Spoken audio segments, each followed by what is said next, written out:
United we stand, however divided we fall. Welcome to the Sukkos Perspective.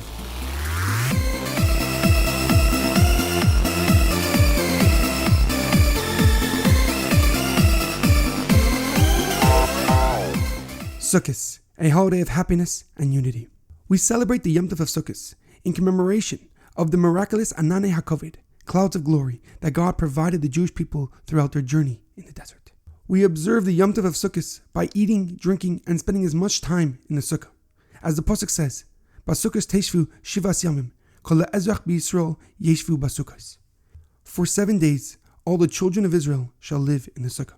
We also bind together the Arba Minim, 4 different types of fruit: an Esrog, which is a citrus; a Lulav, which is a palm branch; 3 Hadassim, which are myrtle twigs; and 2 Aravas, which are willow branches. As the pasuk says, "Ulakachtem lachem b'yom harishon pri eitz hadar, kapes tamarim, v'naf eitz arvas, v'arvei nachal usamachtem lefnei Hashem lekecha shivas yamim."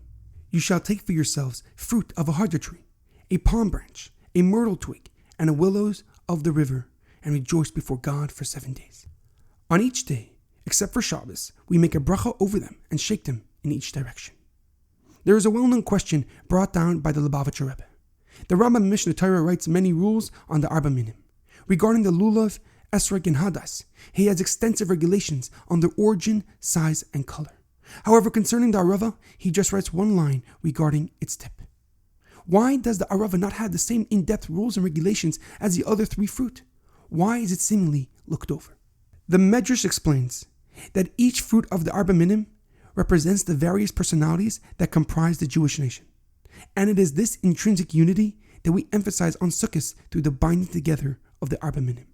The Esrog, which can be eaten and has a fabulous aroma, represents the Jew who studies Torah and keeps its mitzvahs diligently.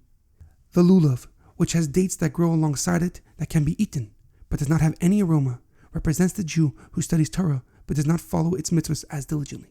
The Hadas, which has a wonderful smell but cannot be eaten, represents the Jew who carefully and precisely follows the mitzvahs, however does not study Torah itself. The Arava, on the other hand, cannot be eaten nor has any aroma. It represents the Jew that neither studies the Torah or follows its mitzvahs. And the Rambam does not write much about the Arava, as it represents the Jew that is unaffiliated and unobservant. However, the pasuk still says, "Let them bind them together to create one."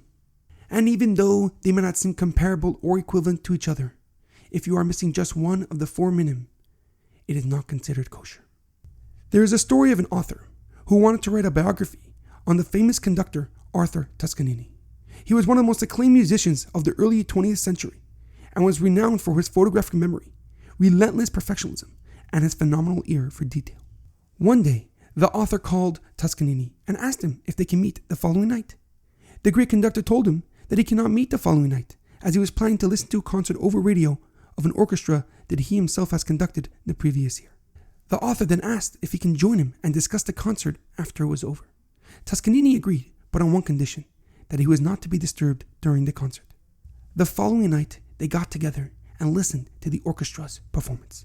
When it was finished, the author smiled and proclaimed, "Wow, that was magnificent." "No, it wasn't," the great conductor answered. "There were supposed to be 120 musicians, and amongst them 15 violinists. However, only 14 were present." The author could not believe his ears, but did not dare question the great conductor. Nevertheless, he was intrigued and wanted to investigate and to verify if Toscanini was correct. The next morning, he called up the director of the orchestra and asked how many musicians were supposed to be in the orchestra and how many had actually shown up. The director replied to him that there were supposed to be, as Toscanini said, 120 musicians. However, one of the 15 violinists called in sick and could not make the concert. The writer was in shock and could not believe his ears. How is it possible that Toscanini knew that one violinist was missing? That night, he returned to the great conductor and asked him how he was able to discern the missing violinist in the orchestra of 120 musicians. Toscanini answered with authority and said, "There is a great difference between me and you. As a part of the general audience, everything sounds great to you. However, I, being the conductor, must know every sound that comes forth from the orchestra. And when I heard the concert, I noticed that some notes were missing, and I knew immediately that one violinist was missing. When we shake the Lulav and Esrog, it represents the many types of Jews that make up the Jewish nation. However, if we're missing just one, we are not considered complete. Because in God's eyes, we are all equal. And when we stand together, we are blessed and sanctified. As we say in the end of Shemona Esrei each day, Barchenu Avinu Kolonu Echad. Our Father in heaven blesses us when we are united. However, the Lubavitcher Rebbe continues that not only does the Lulav and Esrog represent unity with the Jewish people, but rather within our own selves as well, because we are perfect imperfections. There are times when we are in tune with spirituality as a result of our dedication to God and His mitzvahs. However, there are also moments when we are out of touch with Hashem because of our misdeeds. And despite all this, it is our imperfections that complete us as human beings.